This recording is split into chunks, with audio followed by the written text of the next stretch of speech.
Yeah, so all our parts and our actuators, we're focusing on making them smaller, more compact, and stronger. So a few factors were precision and accuracy of the printer.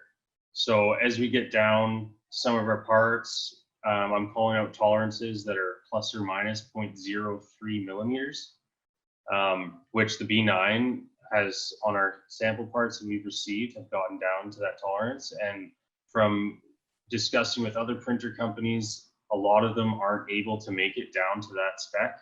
And that was one of the driving factors for us deciding on the B9, was that added precision that we needed for our parts. And as we move forward, we wanted to make sure we had a unit that was going to work for us in the future.